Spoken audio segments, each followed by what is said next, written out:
आजको यो भिडियोमा वाइफाई को पासवर्ड हामीले मोबाइलबाट सजिलै कसरी चेन्ज गर्न सकिन्छ त भनेर चाहिँ बताउन गइरहेको छु।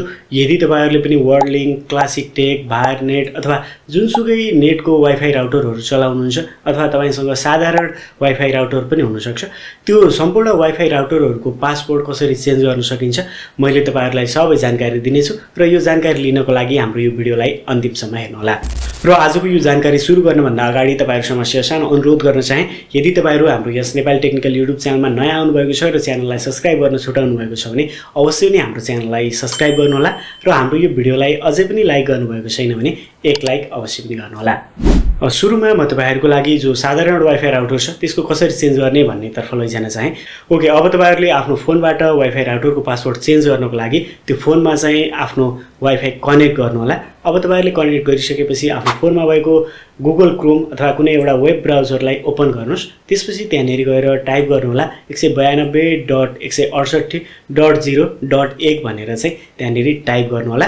अथवा तपाईहरुले यो टाइप गरेर गो गर्दाखेरि तपाईको राउटरको लगइन प्यानल खुलेन भने अरु पनि तपाईले चेक गर्न सक्नुहुनेछ। मैले यहाँनेरि स्क्रिनमा राखिदिएको छु।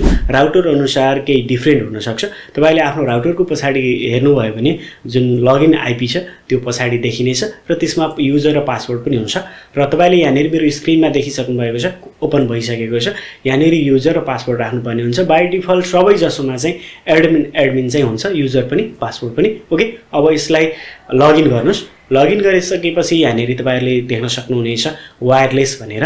यो वायरलेसमा चाहिँ तपाईहरु जानु होला। अब वायरलेसमा गइसकेपछि तपाईहरुले देख्न सक्नुहुनेछ यहाँनेरि वायरलेस सेक्युरिटी भनेर। र अब यो वायरलेस सेक्युरिटीमा तपाईहरुले देख्न सक्नुहुनेछ वायरलेस पासवर्ड भनेर देख्न सक्नुहुनेछ। यहाँनेरि मैले पासवर्ड अलरेडी लगाइसकेको छु र तपाईकोमा पनि पासवर्ड होला। र यसलाई चेन्ज गर्नको लागि तपाईहरुलाई जे पासवर्ड राख्न मन छ त्यो पासवर्ड राखेर तलपट्टि सेभमा गएर सेभ गर्दिनु होला। अब तपाईको वाइफाई पासवर्ड चेन्ज भइसकेको छ र तपाईको फोनमा जुन वाइफाई कनेक्ट थियो त्यो पनि डिस्कनेक्ट भइसकेको होला। अब तपाईहरुले नयाँ पासवर्ड राखेर त्यो वाइफाईलाई कनेक्ट गर्न सक्नुहुनेछ। अब म तपाईहरुको लागि अर्को जुन वर्ल्ड लिंक, क्लासिक टेकहरु छ यसको वाइफाईको पासवर्ड कसरी चेन्ज गर्न सकिन्छ त्यसतर्फ लैजान चाहे। तपाईहरुले मेरो स्क्रिनमा पनि देखिराख्नु भएको होला वर्ल्ड लिंक, क्लासिक टेक, भारनेटहरुले चाहिँ आफ्नो एप्लिकेसन बनाएका छन्। यो एप्लिकेसनलाई चाहिँ आफ्नो फोनमा इन्स्टल गर्नु होला र त्यही एप्लिकेसनबाटै तपाईहरुले यो वाइफाईको पासवर्ड सजिलै चेन्ज गर्न सक्नुहुन्छ। यदि तपाईहरुले चलाउने कुनै वाइफाई इन्टरनेट कम्पनीहरुको एप्लिकेसन छैन भने त्यस्तो अवस्थामा चाहिँ तपाईहरुले राउटरको पछाडीपट्टि मैले अगाडि जसरी बताए त्यही तरिकाले लगइन आईपी हुन्छ, त्यो लगइन आईपी लाई ओपन गर्नुस् अनि वायरलेसमा गएर तपाईहरुले आफ्नो वाइफाईको पासवर्ड चेन्ज गर्न सक्नुहुनेछ। यो भिडियोमा तपाईहरुले केही नबुझेको कुराहरु छ भने पक्कै पनि तलपट्टि कमेन्ट बक्समा गएर कमेन्ट गर्नु होला।